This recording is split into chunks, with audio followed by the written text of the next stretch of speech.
Hello, friends. Welcome to the Soundbox. I'm your host, Candace Sessoms. I'm so glad you're here today. This one is like a taste of real nostalgia, a sci-fi story from a child's perspective. It was Saturday morning, and the headline in the paper read, "This is the day the world ends." I just love this episode of X-1. The complexity of what might have been just a normal Saturday morning in the 1950s, combined with the subtle but intense suspense about the day the world ends. Let's have a listen to this episode dated January 8th, 1957.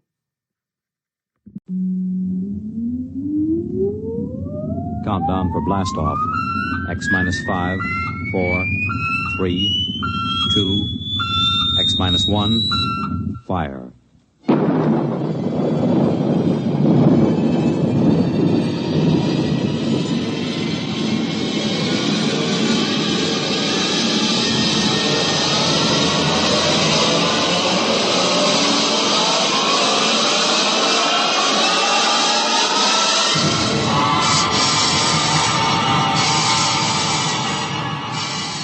From the far horizons of the unknown come tales of new dimensions in time and space.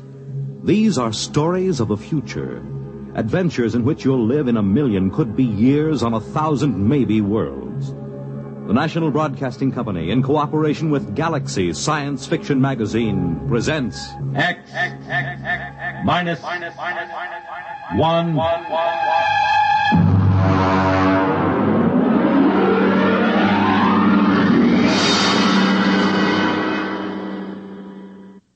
Tonight, End as a World by F.L. Wallace. But first, hear this. When the place is fine and the time is right, when the moon is low and the stars are bright. You make it Pabst, 'cause Pabst makes it perfect. Yes, Pabst makes it perfect. Just as we always have ever since 1844. So next time, you make it Pabst, because Pabst makes it perfect. America's Blue Ribbon beer from the Pabst Brewing Company, Milwaukee, Wisconsin. Yes, Pabst makes it perfect.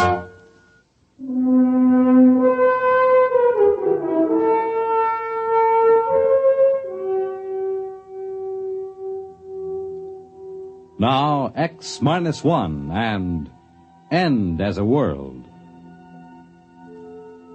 I saw it on the doormat in the front porch. The boy had made a lucky throw and the paper was spread out neatly on the doormat facing me as I came out of the screen door. The headline was black across the top. They used the big type, the kind they use for presidential elections or when the town all-star Little League team won the national championship. I stood and looked at it through the screen door. I hadn't quite rubbed the sleep out of my eyes, so first all I saw was the little boxes of the screen. And then suddenly my eyes snapped into focus and I read it. This is the day the world ends.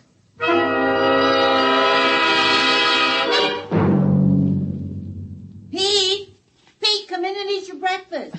Just a minute, Ma. Now, you leave the newspaper alone. You can read it later. Come on now, the eggs are getting cold. Yeah, but Ma, it's today. Well, what's today? Well, look at the headline. It's the only thing on the front page.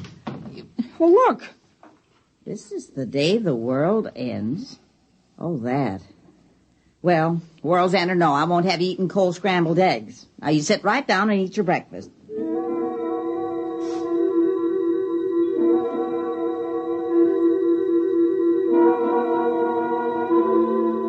I brought the newspaper into the breakfast table. I turned to the sports page. The Dodgers were winning or losing, I forget which, and UCLA was strong and was going to beat everybody they met that fall. An H-bomb had been tested in the middle of the Pacific, blowing another island off the map, just as if we had islands to spare. Ordinarily, that would be on the front page, but not today. Now, don't get the newspaper in the egg yolk. All right, Ma. Want some toast? Peter, do you want some toast? All right, Ma.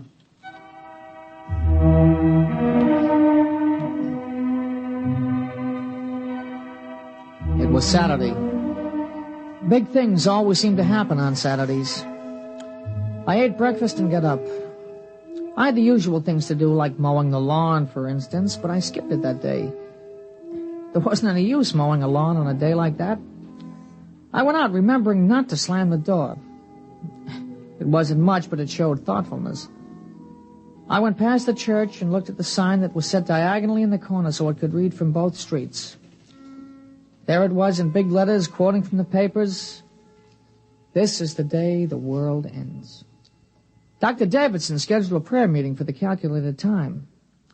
It was a bright day. People were out walking or just standing looking at the sky. It was too early to look up. Hey, Pete! Pete, here you are! Catch! Here! Hey! Who showed you how to throw a football? Here! Catch this! Hey, nice pass! Here you are, lateral.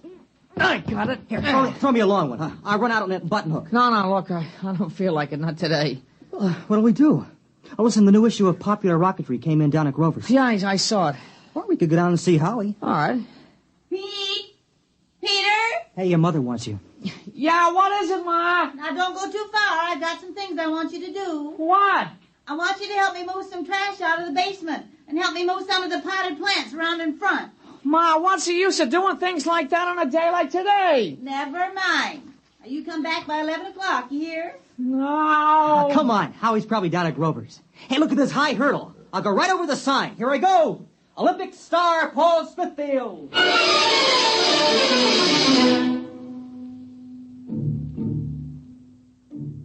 He went up over the sign easily. Paul's on the track team in high school. I looked at the sign again as he went over the top. This is the day the world ends. They never said more than that, not in the newspapers or in the signs painted on the brick walls. They wanted it to hang in our minds, something we couldn't quite touch, but we knew was there. We walked along down Green Street toward Grover's. Oh, what do you think of it? What? You know, today. I don't know. What about you? We got it coming. Yeah, but will we get it? I don't know. Hey, look. It's going to be nice and bright today. Yeah, it is now. Might cloud over. Yeah, it won't matter. It'll split the sky when it comes. Hey, you hear the new song? Some disc jockey wrote it. I love you, love you. Hey, it sounds awful. Now listen. I love you, till the day the world ends. I love you, till my heartbreak mends. And a lot more guff like that. You know, it seems awful. I mean, making a song on a thing like that, you'd think they'd have more respect. Well, why shouldn't they cash in on it? How about that contest on TV? What will you do on the day the world ends? In 25 words or less. You know, some people would do anything for $1. Yeah. You'd think they'd have some, I don't know, some understanding of how important it is. Well, they do. You should see the souvenir stands on Main Street. You know, pennants saying the end of the world, stuff like that. That's disgusting. Grover's has an end of the world Sunday. Joey Tripp had one last night. It was really the end. Yeah, he's a pig. Yeah, it sure is.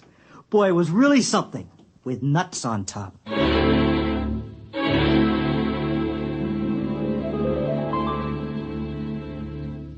You're listening to End as a World, tonight's attraction on X-1. Careful planning and sensible driving add up to an enjoyable vacation trip. There are a few tips from the National Safety Council that should help make your trip a pleasure instead of a tense, nerve-wracking time.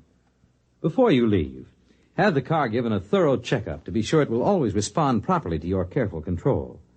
Check the emergency equipment you'll need, such as a first aid kit, keys, permits, identification, flashlight, tire-changing equipment, and your unexpired driver's license.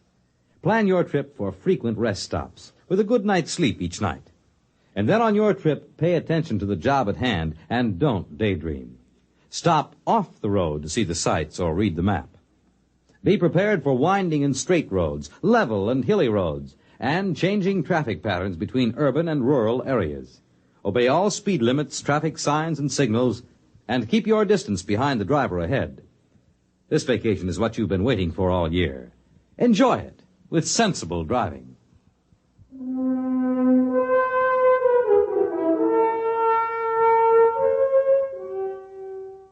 Now back to X-1 and End as a World. We went on to find Howie. He's a little guy, but he can throw a football further and faster than anybody else on the team. Howie was carrying a model of a rocket ship, carbon dioxide powered. Hey, let's see the model, Howie. Doesn't work. Well, what do we do? I don't know. We could play Salugi. No, we left the football over at Pete's. I might as well just sit down on the grass. Okay. Hey, I wonder if it'll really come. Yeah, where will the president watch it from? He should have a good view from the White House. No better than us right here. What about Australia? Will they see it over there? They'll see it all over. Africa, too. And what about the Eskimos? Doesn't matter whether they actually see it or not. It'll come to everyone at the same time. Yeah, how about that? Everybody. Not just in this town, but all over. Wherever there are people and even where they're not.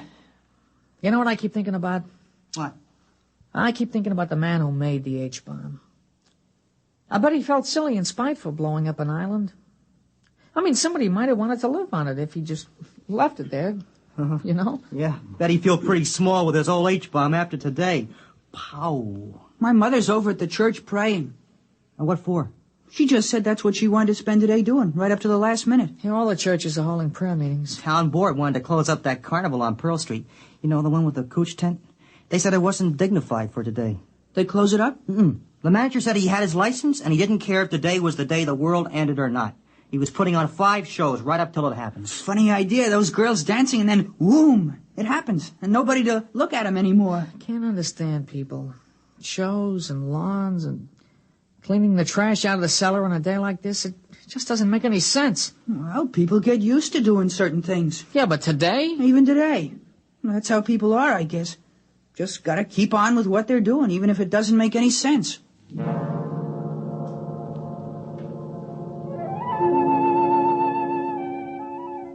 Now, we talked about it for a while, but we talked it out long ago. There was really nothing new we could say. Every once in a while, we'd look up at the sky, but it wasn't going to come until it got here. Finally, I went home for lunch. Now, you sit still and eat your lunch. Oh, Ma. It'll happen without your help. It's going to be all right. You think so? I think so. I'll give you your allowance now. Yeah, but Ma, it's only Saturday. I don't get my allowance Well, until... I'll give it to you today anyway. You might as well spend it this afternoon downtown. Gee, thanks, Ma. All right, I won't keep you over lunch. You can run uptown and watch it from there. Okay, Ma. You gonna go? Of course I'm not. Why should I get into that mob? I can watch it just as well from here.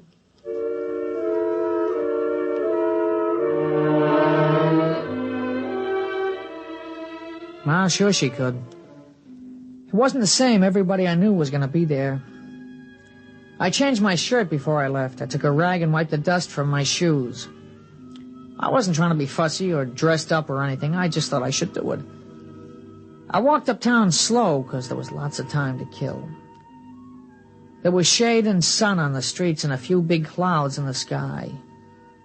I never knew how slow a day could pass. I suppose I should have slept late in the morning and kept busy doing something. Well, this was worse than putting on a uniform and waiting till game time. At least there was a coach on the field to let you know what to do as you ran through the drill. I ran into Paul at the corner of Cross and Chestnut. Hey, you nervous? No. Why should I be? You're not in suspense? If only we had some way of knowing for sure. Radio, maybe. Oh, there's no radio. The calculations have been checked. Yeah, but maybe there's something we forgot or don't know. A lot of things can go wrong. Hi, fellas. Well, hi, Howie. You want to go down to Grover's and get them malted? I don't know. Oh, we've still got lots of time. We won't miss anything.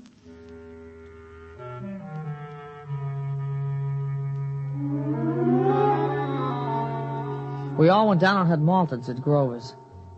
The television was on. They were showing a street in India with people looking up. They flashed all around to Italy, China, and Brazil. Except for their clothes, it wasn't much different from here. They were all looking up. Well, let's get outside. I haven't finished my malted. What's the difference in a day like today, huh? I want to finish my malted.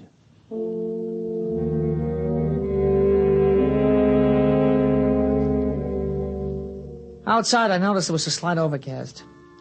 The big billowing clouds had passed, but this was worse. I hoped that it would clear away in time, not that it really mattered. Hey, it's a Pretty big crowd for a Saturday, huh? Well, this isn't a usual Saturday. What time is it? I don't know. You got to watch, Paul? No. We can see the clock on the merchant's block from the corner. Come on. Hey, it's Ginny Wexelberg. You see her over there? Hey, how'd you like to spend a day with her? That'll really make it a big day, huh? Oh, you don't need that old Ginny Wexelberg to make this a big day. After today, a blind 15-year-old kid isn't going to seem so important. After today, nothing's going to seem important, huh? Well, there's the clock. We still got plenty of time.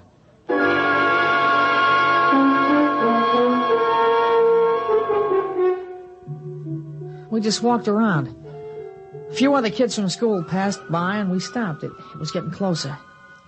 The space between the minutes was getting longer and longer. Hey, I'm hungry. I want to go back and get a candy bar. You're crazy. It's almost time. I got a couple of minutes. Look. Well, you just had them altered. I don't know. I'm hungry. I mean, I got a right to eat a candy bar before it happens, don't I? How can you think about food? It's only 1 minute. Well, all right. I just wanted to get one last candy bar, that's all. You think we could see better if we went across the street? Doesn't make any difference. It's going to be all over the world.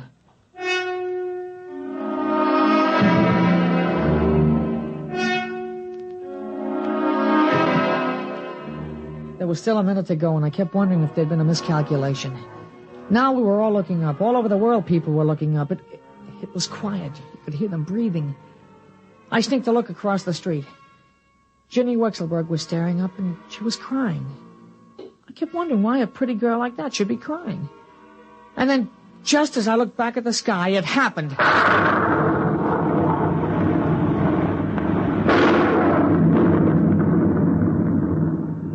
It came, the flash across the skies, a silver streak, the biggest vapor trail there ever was. It went from this side to that side in no time. It split the sky and was gone before the shockwave hit us. Nobody said anything. We stood there and shivered and straightened up after the rumbling sound passed. You know what? It's going to go around the whole world. Well, he did it.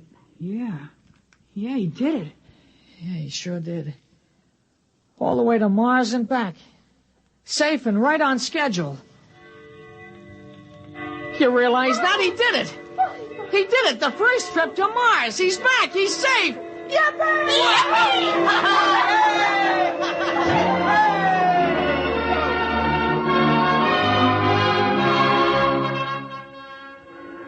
The factory whistles down by the river started blowing. The bells of the Baptist, the Congregationalists, and the Roman Catholic Church were ringing. We were all jumping up and down, shouting, screaming, laughing as the vapor trail slowly faded into the overcast. I grabbed a hold of somebody next to me, and all of a sudden I realized it was Ginny Wexelberg, and she kissed me, and I kissed her back. And we yelled louder than all the factory whistles. We had a right. It was just like the paper said. This was the day the world ended and the universe began.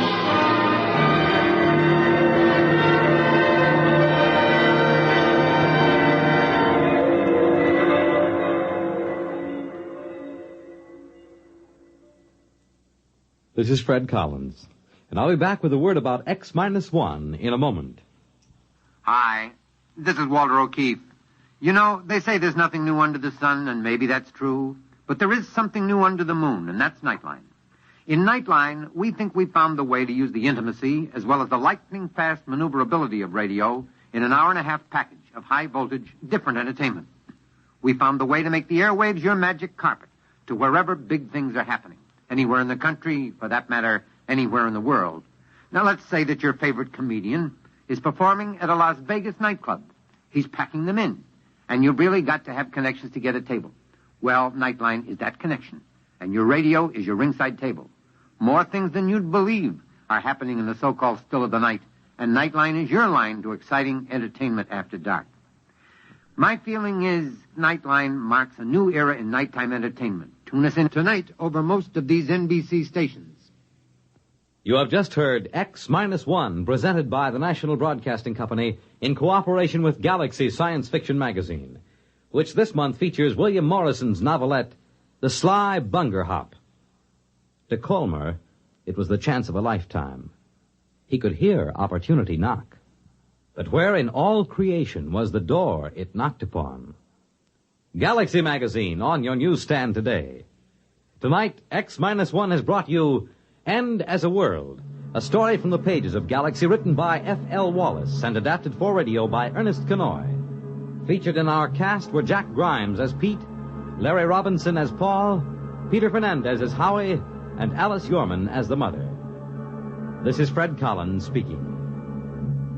X-1 was directed by Daniel Sutter and is an NBC Radio Network production.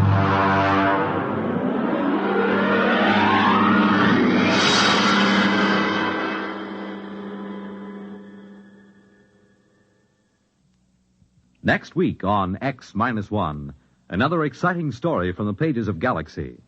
The Scapegoat by Richard Maples. If you saw a big teenage young bully beating up a helpless old man on the street, what would you do? Try to stop it? Or save your own neck by just walking away? Well, this is the story of a man who did stop it. Of a newspaper reporter who not only rescued the old man, but took him home, hoping to develop a good angle for the newspaper series he was writing on juvenile delinquency. The Scapegoat tells of what happened then, of the terrible threat posed by this seemingly harmless old man to the unsuspecting reporter and his family. Be sure to hear it next week on X-1. Wondering what the weather will be like tomorrow night? Will it be cool? Will it be hot? Will it rain or not? Well, don't give it another thought, because NBC's Monitor has a weatherproof evening planned for you with excursions to 3 world-famous underground scenic spots. You'll go roving with Monitor on a 2.5-mile trip through Marble Cave in Missouri. You'll listen to the music of a stalactite organ in Luray Caverns, Virginia. And you'll visit the historic catacombs of Rome. Between trips underground, you'll hear another merry report on his vacation tour of Europe by comedian Jonathan Winters. And you'll rub elbows with international celebrities at a unique party in Toots Shor's famous restaurant in New York. There'll be music and news, too. In fact, there'll be something for everybody on Monitor. So start your weekend right with Monitor Friday night, and stay with Monitor all weekend long. Nightline takes you to wherever exciting, interesting, and entertaining things are happening. Tonight, over most of these same NBC stations.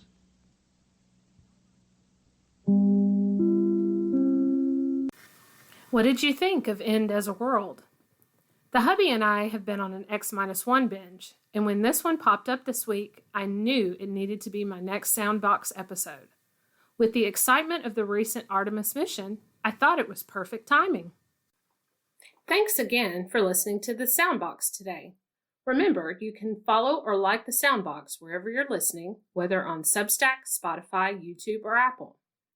And don't forget, if you love mysteries, you can check out my books on my website, chsesams.com, or wherever ebooks are sold. Be sure to check in next time, where I'll be back with another dash into the past.